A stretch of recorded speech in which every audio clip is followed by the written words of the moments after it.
जय हिंद साथियों। मैं मनसाराम वर्मा आप सभी का स्वागत करता हूं और एसएम स्टडी गुरु की पूरी टीम की तरफ से आप सभी को कॉन्ग्रेचुलेशंस कहना चाहूँगा। अपनी सरकार को कॉन्ग्रेचुलेशंस कहना चाहूँगा। पूरे देश में खुशी का माहौल है क्योंकि आर्टिकल 370 और 35A पूर्णतः खत्म हो चुका है, जिसका हमें 70 साल से पिछले 70 साल से इंतजार था।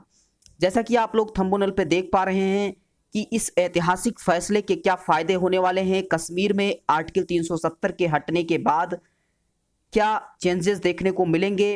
28 राज्य और 9 केंद्र शासित प्रदेश अब बन चुके हैं। इस प्रकार जम्मू कश्मीर को 20 जिले और लद्दाख को 2 जिले मिल चुके हैं। इन सभी मुद्दों पर हम इस वीडियो के माध्यम से आप सभी से बात करने वाले हैं। आप अगर किसी भी एग्ज़ाम की प्रिपरेशन कर रहे हैं तो ये वीडियो आपके लिए इम्पोर्टेंट हो सकता है। किसी से भी आप इस पूरे मामले को समझा सकते हैं, किसी के साथ डिस्कस कर सकते हैं, तो वीडियो को पूरा देखिए। सर्वप्रथम हम बात करेंगे आर्टिकल 370 का प्राविधान क्या था और क्यों विशेष राज्य का दर्जा जम्मू कश्मीर को पहले मिला हुआ था। सर्वप्रथम हम बात करते हैं आर्टिकल 370 क्या है। आर्टिकल 370 जम्मू कश्मीर का जिक्र आते ही धारा 370 और 35A की बात आ जाती है। भारतीय संविधान के अनुच्छेद 370 के तहत जम्मू कश्मीर को विशेष राज्य का दर्जा मिला हुआ था। वहीं से 35A जम्मू कश्मीर राज्य विधानमंडल को अस्थायी निवासी परिभाषित करने और उन नागरिकों को विशेष अधिकार प्रदान करने का अधिकार देता था। यह भारतीय संविधान में जम्मू कश्मीर सरकार की सहमति से राष्ट्रपति के आदेश पर जोड़ा गया था। राष्ट्रपति ने इसे 14 मई 1954 को इस आदेश को जारी किया और अनुच्छेद 370 का हिस्सा बना 35A। तो 35A का क्या मामला है देखते हैं। बात कुछ इस प्रकार है कि अनुच्छेद 335 का क्या मतलब है। तो अनुच्छेद 335 से जम्मू कश्मीर के लिए अस्थायी नागरिकता के नियम और नागरिकों के अधिकार तय होते थे। 14 मई 1954 के पहले जो कश्मीर में बस गए थे, जो 14 मई 1954 के पहले बस गए, उन्हीं को अस्थायी निवासी माना जाता था।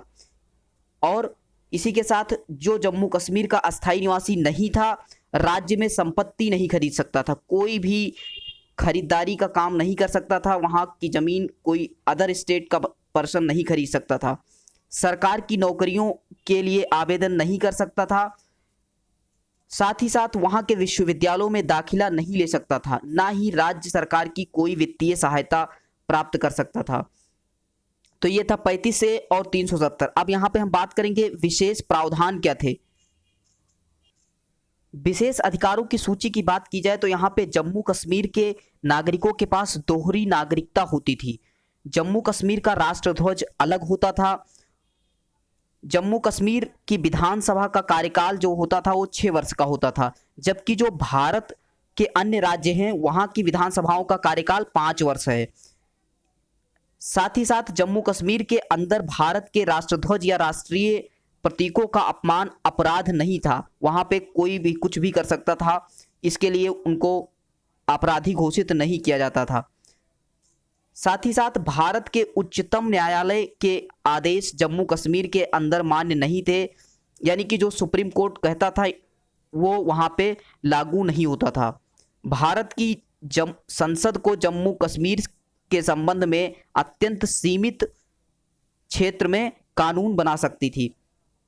साथ ही साथ हम और भी बात करते हैं, यदि जम्मू कश्मीर की कोई भी महिला यदि भारत के किसी अन्य राज्य के व्यक्ति से विवाह कर ले तो उस महिला की नागरिकता समाप्त हो जाएगी, ऐसा प्रावधान था। इसके विपरीत यदि वह पाकिस्तान के किसी भी व्यक्ति से साथ विवाह कर ले तो जम्मू कश्मीर की नागरिकता उसको मिल जाएगी, ऐसा प्रावधान था।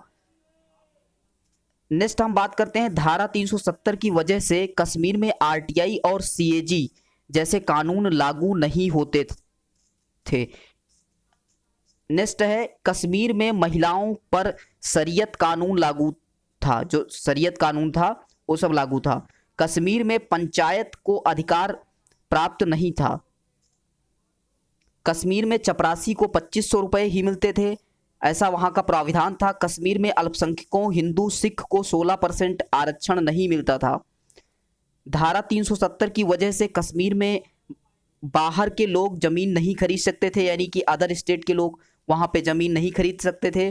धारा 370 की वजह से ही कश्मीर में रहने वाले पाकिस्तानियों को भी भारतीय नागरिकता मिल जाती थी। ये सब प्रावधान, जितने भी प्रावधान थे, सभी को पूर्णतः हटा दिया गया है।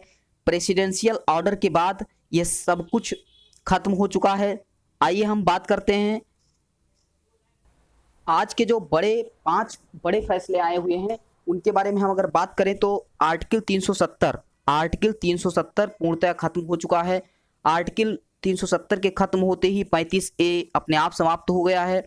जम्मू एंड कश्मीर को बाइफरकेट किया गया है, यानी कि 2 भागों में बराबर बांट दिया गया है। फर्स्ट है जम्मू कश्मीर, और ये दोनों यूनियन टेरिटरी हैं, लद्दाख और जम्मू एंड कश्मीर।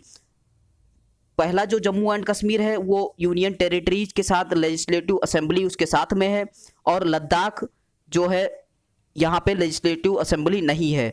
लद्दाख की पहले से ही मांग थी कि हमको अलग राज्य का दर्जा दिया जाए, तो लद्दाख को जो है अलग राज्य का दर्जा दे दिया गया है। इससे क्या प्रभाव होगा कि वो अलग उसका पर्यटक क्षेत्र होगा, और वहाँ पे जो भी पर्यटन का जो क्षेत्र होगा वो बढ़ेगा। साथ ही साथ हम अगर बात करें यहाँ पे कि इसके क्या प्रभाव हो सकते हैं, पूरा जो ये आज टोटल ये मैटर जो हुआ है, पूरे 5 जो बड़े फैसले आए, इसमें जो है इसके प्रभाव क्या होंगे। बात करते हैं प्रभाव की। जम्मू कश्मीर के 2 टुकड़े हो चुके हैं, और जम्मू कश्मीर अब विशेष राज्य नहीं होगा। जम्मू कश्मीर से अलग किया गया है लद्दाख को अलग किया गया है, हमने पहले भी बात की।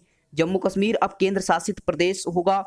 जम्मू कश्मीर राज्य में विधानसभा रहेगी, और जम्मू कश्मीर में अब अलग झंडा नहीं रहेगा।